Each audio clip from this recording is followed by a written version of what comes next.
नमस्कार, आप सभी का स्वागत है आप 24/7 में। और एक क्रिएटर के बयान पर मचा है बहुत बवाल और उन बवालों पर खड़े हो रहे हैं कई सवाल और उन्हीं सवालों पर चर्चा करने आज आई हैं हमारे साथ खुशी अवस्थी और रोहन शर्मा। आप दोनों का बहुत बहुत स्वागत है। Thank you so much. एक शो है यूट्यूब पर इंडियाज़ गॉट टैलेंट, उन पे एक क्रिएटर आए जिन्हें पिछले वर्ष माननीय प्रधानमंत्री द्वारा सम्मानित किया गया था डिजिटल क्रिएटर के लिए, और उन्हीं के बयान पर अब देश भर में सवाल खड़े हो रहे हैं, बवाल मच गया है। तो उस पर आपका क्या कहना है? देखिए, मैं कहना चाहूँगी कि जो भी सवाल खड़े हो रहे हैं, जो भी पुलिस एक्शन लिया जा रहा है, वो कहीं ना कहीं सही है, क्योंकि अगर आज ही इन सब चीज़ों पे रोक नहीं लगाई गई तो न जाने और क्या क्या सीमाएं पार होंगी, किस हद तक गिर जाएगी कॉमेडी और क्या तो इन्फ्लुएंस करेगी देश को। और ये सब चीज़ें इतनी आम हो जाएंगी कि आते जाते लड़कियों पे या किसी भी व्यक्ति पे किसी भी तरीके का कॉमेंट हो जाएगा और वो सब उसको कॉमेडी कह देंगे। कुछ लोग कह रहे हैं कि अरे यार, आप इन पर एफआईआर क्यों कर रहे हो, क्योंकि पिछले साल आपने इन्हीं को इतना अप्रिशिएट किया था, इतना पुरस्कार दिया था, सम्मानित किया था, और आज उन पे एफआईआर लगवा रहे हो। यही तो बात है अमन, कि जिसको इतना सम्मान दिया गया है वही ऐसी हरकतें करे। मान लीजिए घर का सबसे बुजुर्ग आदमी जिसको सबसे ज़्यादा सम्मान दिया जा रहा है और वही कुछ ऐसी हरकतें करे जो उसको शोभा नहीं देती, तो क्या उसके खिलाफ कुछ बोला नहीं जाएगा? ज़रूर बोला जाएगा। जब आपको किसी चीज़ से सम्मानित किया गया है तो आपको एज ए इन्फ्लुएंसर सम्मानित किया गया है। इन्फ्लुएंसर का मतलब क्या होता है? हु इन्फ्लुएंस कर रहे हो आप यूथ को, इंडियन ऑडियंस को। क्या तो आप दर्शा रहे हो, क्या तो आप लोगों को समझा रहे हो कि मेरे को ये अवार्ड मिला है, तुम भी ऐसा करोगे तो तुमको भी अवार्ड मिलेगा। प्राइम मिनिस्टर के साथ सम्मानित होना, प्राइम मिनिस्टर के साथ खड़ा होना एक अपने आप में ही बहुत बड़ी बात है। इसके बावजूद तुम ये ऐसी चीज़ें कर रहे हो, लोगों को क्या तो तुम सिखा रहे हो और क्या तो वो लोग सीखेंगे। तो चलिए जानते हैं रोहन शर्मा जी का राय कि इस पर इनका क्या मानना है। आई फील कि जैसे आपने नेशनल क्रिएटर अवार्ड की बात की, तो this was prior to all this incident. तो अगर ये पॉइंट हो कि अगर बाकी बच्चे भी ऐसी बातें बोलेंगे या करेंगे, तो I don't think so that is justified, क्योंकि उनको जो अवार्ड मिला उनकी 10 सालों की मेहनत, उनके 10 साल के कंटेंट, उनकी मशक्क़त की वजह से मिला। और जैसे आपने कहा कि इस हद तक कॉमेडी गिर गई है, तो अभी तक ये कौन डिसाइड करेगा कि कॉमेडी की बाउंड्रीज़ क्या हैं, कंटेंट की बाउंड्रीज़ क्या हैं, क्योंकि कोई भी रेगुलेशन सोशल मीडिया पर नहीं है। अब ये देखना होगा कि कौन सी ऑडियंस को इस टाइप का कंटेंट केटर किया जा रहा था। काफ़ी बच्चे कहते हैं कि काफ़ी बच्चों के ये रोल मॉडल हैं वगैरह वगैरह, बट इफ़ यू नोटिस ये episode was available to the members only, जिन्होंने पैसे देकर समय रैना के चैनल को सब्सक्राइब किया, उनके मेंबरशिप ली, उसके बाद उन्हें ये एपिसोड देखने को मिला, जो लोग देखना चाहते हैं। और ये एक ऐसा शो है जो इसी तरीके के कंटेंट के लिए फेमस हुआ। अब मासेस क्या देखना चाहेंगी ये कोई इंडिविजुअल डिक्टेट नहीं कर सकता। कई नेताओं से, एक्टर्स से पूछा जाता है कि समाज क्या सही दिशा में जा रहा है क्या नहीं, तो उनका सही जवाब जो मुझे लगता है वो यही होता है कि वो समाज ही तय करेगा कि वो किस डायरेक्शन में जाना चाहता है। तो समाज तय कर रहा है, एक तबका है वो इस टाइप का कंटेंट देखना चाहता है, एक तबका है वो मे बी सुबह उठकर भजन सुनता हो। तो हम एज एन इंडिविजुअल अगर मासेस की चॉइसेस को डिक्टेट करना चाहें तो आई थिंक वो अनफेयर होगा, क्योंकि हमारे पास कोई ज़िम्मा नहीं है कि हम कल्चर को प्रोटेक्ट करेंगे, हम सोसाइटी को प्रोटेक्ट करेंगे। एंड आई डोंट थिंक कि इसको इस चीज़ से सोसाइटी पर और हमारे कल्चर पर खतरा आ जाता है। जैसे कि कई लोगों का यही कहना है कि अगर आपको नहीं देखना है, मेंबरशिप थी उस पर, अगर आपको नहीं मतलब जिसको देखना है वही देख रहा था, तो इस पर इतना बवाल क्यों मच रहा है?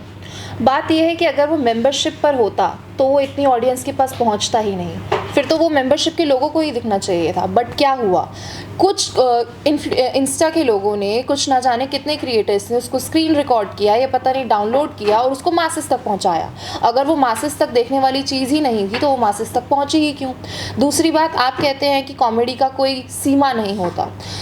सीमा कौन तय कर रहा है, कौन तय नहीं कर रहा है, ये हमें नहीं पता, पर एक आइडिया होता है कि हमें किस भाषा में बात करनी चाहिए, क्या है। हम इंडियन कल्चर, वेस्टर्न में बहुत सारी कंट्रीज़ होती हैं जो इन सब चीज़ों को बहुत कॉमनली बोल लेती हैं, शोज़ में इस तरीके की बातें हो जाती हैं। जो रणवीर का ये क्वेश्चन है वो भी कहीं ना कहीं से कॉपीड है, जैसा कि हम जानते हैं। बट सवाल ये है कि किस देश में ये बात हो रही है, किस देश में बात नहीं हो रही है। इंडियन कल्चर जहाँ पर हमें इतिहास से चीज़ें बताई जाती हैं, सनातन से चीज़ें बताई जाती हैं, डाइवर्सिटी है, कितनी जनताएँ देख रही हैं। जैसा कि हम बात करते हैं महाभारत की लड़ाई हुई, तो क्या वो एकदम से हुई? छोटी छोटी चीज़ों को लोग इतना ग्रांटेड लेने लग गए थे कि ठीक है, इतना तो चलता है, इतना तो चलता है, इतना कर करके एक ऐसा आया कि युग को ही बदलना पड़ा, उस युग की ही ख़त्म हो गई। तो क्या हम ये नहीं मान सकते कि जो थोड़ी थोड़ी चीज़ें चल रही हैं ये कलयुग को बढ़ावा दे रही हैं? इस पर मैं आपसे एक सवाल पूछना चाहूँगा कि उनका जो मेंबरशिप वाली चीज़ थी, आजकल आप अपने प्राइवेट अकाउंट पे भी कुछ डाल दो, उसको वायरल करना है, सोशल मीडिया का ज़माना है, वो तुरंत वायरल हो जाएगी। तो इसमें समय रहना, या फिर रणवीर इलाहाबादिया ने तो नहीं कि पोस्ट कर दिया मेरे अपने इंस्टाग्राम अकाउंट से, ये तो किसी दूसरे व्यक्ति ने किया है। तो इसमें समय रहना की कहाँ से गलती आ गई? इसमें रणवीर इलाहाबादिया की गलती कहाँ से आ गई कि जब उन्होंने कहा है कि हम ऐसा कंटेंट बनाते हैं हमारे शो पे, अगर आपको देखना आप मेंबरशिप लेकर के देखिए। तो इसमें तो आपकी मर्जी है ना कि आप देख रहे हैं वो कंटेंट, अगर आप मेंबरशिप ली हैं। और अगर मैं मेंबरशिप लिया हूं और मैं इसका स्क्रीन रिकॉर्ड करके यहाँ भेज दे रहा हूं, तो इसमें मेरी गलती हुई, इसमें उनकी गलती कहाँ से हो गई? एक पॉइंट मैं इसमें ऐड करना चाहूँगा कि जो रणवीर ने बोला, it was cringe at best and absurd at its worst. कि जो भी उन्होंने बोला, क्योंकि कॉमेडी उनका फोटे नहीं है, ये हम सबको भी पता चला। तो he try to say something, he made a fool out of himself, that is it, all well and good. इससे ज़्यादा उन पर गुवाहाटी में FIR होना, महाराष्ट्र में उन पर एक्शन लेना, सिटिंग CM का ऑफेंड होना, 2 सिटिंग CM है, आप लोगों को पता होगा मैं किन के बारे में बात कर रहा हूँ। तो उनका इस तरीके से कहना कि हाँ इन पर स्ट्रिक्ट एक्शन लेना चाहिए। अगर हमारा सिस्टम असल क्राइम्स पर इतना स्विफ्टली एक्शन लेता तो शायद हम इन चीज़ों के बारे में बात भी नहीं कर रहे होते। आई फील जो उन्होंने बोला वो गलत था, उसे वहीं पर रुक जाना चाहिए था। अगर ऑफेंड होना होता तो या तो वो जो कंटेस्टेंट था उनको होना होता, जो बाकी जजेस पैनल पर बैठे हुए थे वो हो सकते थे, या जो ऑडियंस वहाँ बैठी थी वो हो सकती थी, क्योंकि उनको हमसे ज़्यादा उस सिचुएशन की समझ थी। वो जो कंटेस्टेंट था वो उस शो में इसीलिए गया क्योंकि उसे पता था ये किस टाइप का शो है, और उसे लगा कि हाँ मेरे को कोई दिक्कत नहीं है, मैं यहाँ पर जा सकता हूँ। तो जो भी इतना ज़्यादा एक्शन लेना, इतना ज़्यादा बैकलैश और आउटरेज लोगों का होना, that I feel is not justified. और अगर फोकस करना ही है, फुटेज देनी है, तो असली क्राइम्स, असली मुद्दों को दी जाए तो बेटर होगा। देखिए रोहन, मैं ये जानती हूँ और ये मैं मानती भी हूँ कि इंडिया में काफ़ी ऐसे क्राइम्स हो रहे हैं जिन पे ज़्यादा फोकस होना चाहिए rather than focusing on such things. But the thing is कि एक आइडियोलॉजी बन गई है कि कॉमेडी मीन्स वल्गैरिटी, कुछ भी किसी को बॉडीली शेम कर दो, दैट्स कॉमेडी। एक ऐसा भी दौर था जहाँ पर कॉमेडी सॉफ्ट कॉमेडी के तौर पे दिखाई जाती थी, जैसे कि कपिल शर्मा शो हो गया, राजू जी हो गए, बहुत सारे कॉमेडियंस थे जो लोगों को हंसाते भी थे, हंसते भी थे सब, बट एक सीमा के अंदर जहाँ पर इज्जतदारी की बातें होती थी। रही बात एक्शंस की, मैं मानती हूँ एक्शंस काफ़ी एक्सट्रीम लिए गए हैं रणवीर के ऊपर, बट उसी बिहाफ पे ये भी बात करेंगे कि वो पर्सनालिटी क्या है। छोटा मोटा इंसान बोले किसी को कोई फ़र्क नहीं पड़ता, राह चलते गाली गलौज कोई भी कर देता है, बट वही गाली गलौज अगर कोई वहाँ का नेता करे तो वो क्या कहते हैं, news is unusual which is not usual. कोई कॉमन ऐसा करता, आज समय रैना का शो है, ये पहली बार तो हुआ नहीं है, ये पूरा शो ही इस तरीके के कंटेंट पे बेस्ड है, न जाने कितने लोग आते थे, क्या क्या बोलते थे, but the thing is the person who was sitting on the dice was someone who has been awarded, who has been known for podcast. When we name podcast, it's a kind of profession that influence people, that is seen as a very intellectual, कि लोग बोलते हैं, बच्चों से पूछते हैं क्या बनोगे, मैं अपना पॉडकास्ट रन करूँगा।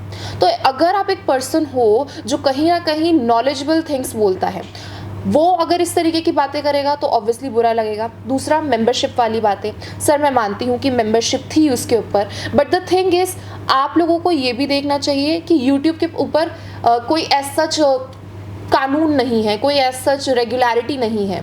तो ये जानते हुए कि ऑडियंस किस तरीके से उसको देख सकती है, क्या नहीं देख सकती है, ऐसी चीज़ों का यूज़ होना भी कहीं ना कहीं गलत था। उन लोगों को अपनी सीमा देखनी चाहिए थी। रही बात अपूर्वा की, उनके ऊपर भी अभी कोई ऐसी कार्रवाई नहीं हुई है, बट हाँ बोला उन्होंने भी गलत था। अगर उनको इस तरीके का कमेंट सामने से आया था तो उसका इसी तरीके से रिप्लाई देना वो भी सही नहीं था। वो किसी और वे में बात कर सकती थी, बट वो कहते हैं ना, सामने वाला नीच गिरेगा तो क्या, तो हमें भी नीच गिरना ज़रूरी है, हम उसको सही शिक्षा भी दे सकते हैं। This is my opinion. इसी से रिलेटेड मेरा अगला सवाल है कि यहाँ दिक्कत ये नहीं है कि रणवीर इलाहाबादिया ने क्या बोला और क्या FIR हुआ। जिस व्यक्ति को, जैसे मैं आपको एग्जांपल बहुत अच्छे तरीके से देता हूँ, अगर कोई एक फिल्म स्टार है बॉलीवुड इंडस्ट्री का, उसकी पर्सनल लाइफ तक आज उसका ब्रेकअप हुआ, ये भी न्यूज़ की चर्चा का विषय बन जाता है। अगर आप एक पब्लिक पर्सनालिटी हो तो लोग आपकी ज़िंदगी में घुस जाते हैं।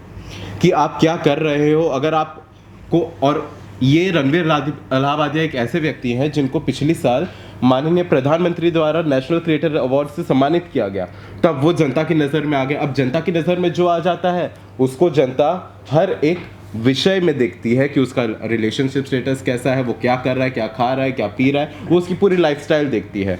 तो रणवीर अलाहाबादिया को इस शो या फिर इस बयान से रिलेटेड तो अवार्ड नहीं दिया गया था, उनको अवार्ड दिया गया था उनके दूसरे कार्य के लिए। अगर जनता ये देखेगी कि ये ऐसी ऐसी बातें कर रहे हैं, ऐसे स्टेटमेंट कर रहे हैं, तो जनता तो ऑफेंड होगी ही। तो इसमें जनता भी तो कहीं गलत नहीं हुई ना। सी आई बिलीव कि हर इंसान की एक ऑल्टर ईगो प्रेजेंट होती है कि अगर मैं एक तरीके से आपसे बात कर रहा हूँ और मेरा जो कोर फ्रेंड्स का ग्रुप होगा मैं उसमें अलग तरीके से बात करूँगा।